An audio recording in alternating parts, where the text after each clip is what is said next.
Recently, it's really felt, to me at least, that fresh ideas are lacking in the gaming industry. However, one of the few publishers that's shown an interest in putting forward wacky ideas that nobody expected would work is actually EA Originals. Notably, this is the publisher behind the 2021 Game of the Year, It Takes Two, a game which nobody expected to be as phenomenal as it was. So when the team over at EA Originals reached out to me offering to sponsor this video so that I could take a deeper look at Immortals of Aveum, I was thoroughly intrigued, especially because they insisted that I say whatever I think and be honest with everybody, which for me is a prerequisite for me doing any of these videos in the first place. And that to me is a great sign that they're willing to bring a skeptical fellow like me to a preview event to see extended gameplay, to see the trailer early, all of this stuff, and allow me to tear it apart if I want, and all they ask in return is just for me to share it with my audience, which is what I'm gonna do with you today in this video. All told though,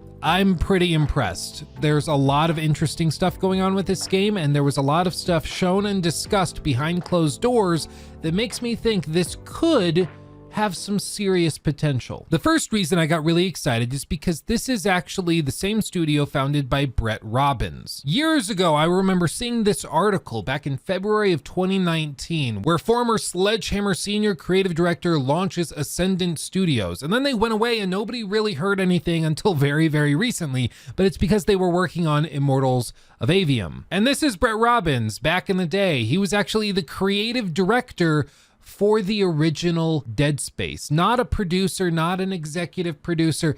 This was the creative director of that game, which many people hold as one of the best games of its generation. And so to hear that this guy is the one behind Immortals of Aveum got me pretty intrigued, especially once I also heard at the preview event that the team here at Ascendant Studios is made up of a bunch of former Telltale developers that came over after the collapse of that studio in 2018. The team they have working on this game really prioritizes narrative, and they have some industry executives that have put out some of the most notable titles and some of the most successful titles of all time. Now, to put it simply, the pitch for Immortals of Aveum is that it's a single-player, narrative, first-person magic shooter. At the preview event, Brett mentioned how years and years ago he was actually working on a Call of Duty game. And while he was supervising the creation of yet another level where somebody had to run down a street and shoot some bad guys,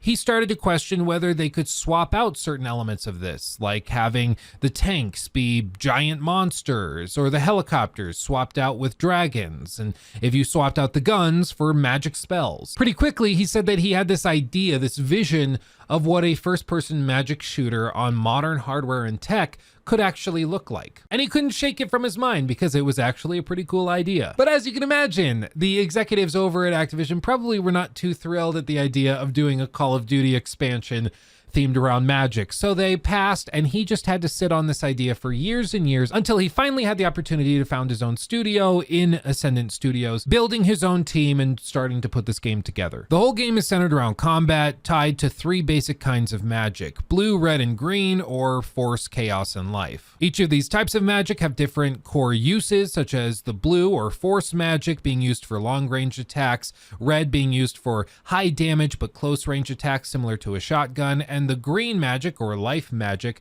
being used primarily for automatic weaponry and damage output. And furthermore, the color of the magic spells that you're using in a given moment are important because some enemies will have shields that can only be broken with magic of the same color. Similar to Hogwarts Legacy, where if they have a purple shield, you need a purple spell in order to break it. In addition, some enemies are immune to certain color types of magic, therefore necessitating the player to change their strategies. Paired with this is a bunch of equipment that can be swapped out and upgraded to improve or change your magical abilities. There's different sigils, rings, totems, and bracers that all can be customized as you go through the game with different equipment to make the effects either improved or just different. And I can't show the extended gameplay that I saw for obvious reasons. I mean, it's a preview event and they want to keep that stuff close to their chest, but I will say that there's a lot here. We saw some boss fights, we saw some mini boss fights, we saw some stuff that was totally crazy, and it looks as though there's a lot of runway for this combat system.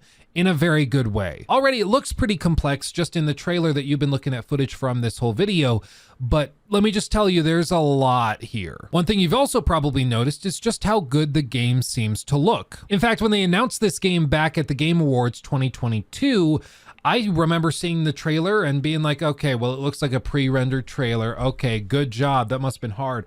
Turns out, no, that's just what the game looks like. It runs an Unreal Engine 5.1 with all of the nanite and lumen technologies that they're using for global illumination, for the dynamic triangulation, all sorts of insane stuff that I don't even slightly understand.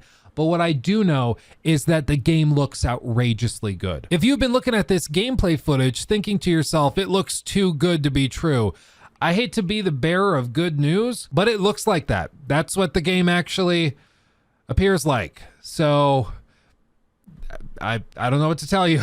It's Unreal Engine 5.1. It's crazy, dude. I just love that we're at the point where like gameplay footage is getting to the point where it looks so good, people don't believe that it's actual gameplay and like start to dismiss games because it looks too good, because like it can't look that good, it's got to be fake gameplay. It's like, no dude, it's that good. It's crazy. Also at the preview event, we saw extended looks at the narrative and some cutscenes and discussions with various characters. The animation quality seems really good. Lighting, color effects, sound design, all of it is stellar. I will say the narrative writing, I'm still not really sure how that's going to pan out, if I'm going to love the characters they have here, if I'm going to hate them or find them cringy. I don't really know at this point. I haven't gotten enough of a look at it, but it does seem that this game will sort of stand or fall on that narrative because it seems to be a big centerpiece for what they're doing here. It's a narrative first-person magic shooter, and if the story holds up, I think this is going to be an extremely impressive title across the board. But perhaps the most important element of this whole preview event that I went to were the uncomfortable questions, because after getting to listen to Brett talk about the game and his vision and what he sort of was inspired by and what they're trying to do, after looking at the extended gameplay and hearing them discuss a little bit about how the game works on a nittier, grittier level, after all of that, we got a Q&A where media could actually ask questions of the developers and the producers and get answers directly. And you better believe we asked questions such as, is there multiplayer? Is this always online? Is there in-game monetization? All of these crucial questions that unfortunately have to be asked nowadays because even big games that people are really excited for by major publishers casually announce that it's always online, leading to a ton of disappointment. Or they say, yeah, well, we also are going to have an in-game store and sell you microtransactions of all this kind of stuff. So it's very important to just get out in front of it and find out before we get too excited whether or not this game features stuff like that. And I'm very happy to report that Brett very directly said there is no in-game monetization. That is a direct quote. And he said it is a single-player game. There is no always online requirement. As for multiplayer, he said that they are working purely on the single-player aspect. I imagine they have experimented a little bit with what a multiplayer version of this could be, similar to what they did with Ghost of Tsushima, where they brought in a Legends mode, or maybe they bring in like a PvP mode after the fact when this releases. I don't know, but they currently are not talking about multiplayer. There is no multiplayer in this game when it launches on July 20th. It is just single player. And in terms of game length, they said that this game can be as short as 25 hours if you just blast through the main story, or it could be, quote, much longer if you want to do all of the side content, all the puzzles, collect all the upgrades, all of that stuff too. All told, I went from being passively interested in Immortals of Aveum after seeing it revealed at the Game Awards to now being very interested. And again, I wish I could show you some of what we saw at the preview event. I wish I could just present all of this, but time will be our ally with this, and you will eventually see that gameplay footage. You will eventually know everything that I know currently about the game, and I think once you get to that point, you will also be very interested in it. Of course, this is the first game from Ascendant Studios. We have no reason to believe that they're going to make a genre-defining Game of the Year contender, but we also don't have any reason to believe that they won't. And in fact, there's a lot of evidence to suggest that this team is uniquely qualified to pull this off in a very real way. Over the next few weeks and months, we're going to see more and more gameplay reveals and trailers dropped, and I will be waiting with bated breath to see every single one of them, because I think this could be something pretty special. But let me know what you think of Immortals of Aveum in the comments section below. I'm very interested to see what you think of the game currently. And if you have any questions that I can possibly answer, come over to my live stream. Just search Luke Stevens Live in the YouTube search bar. I'll pop up there. I'm streaming all the time. So come over, ask any questions, because I'm going to be live when this video goes up. And again, thank you to EA for sponsoring this look at Immortals of Aveum. I want to stress once again, I clarified with them before agreeing to any of this that I was allowed to say whatever I think, and if I hated the game, I could say how much I hated it. If I thought it was a dumpster fire, I could say that. If I loved it, I would say that. And they welcomed that with open arms, encouraging me to say whatever I think honestly and openly, to not just pump this up because it was easy or because they were sponsoring the video, but to actually say what I think.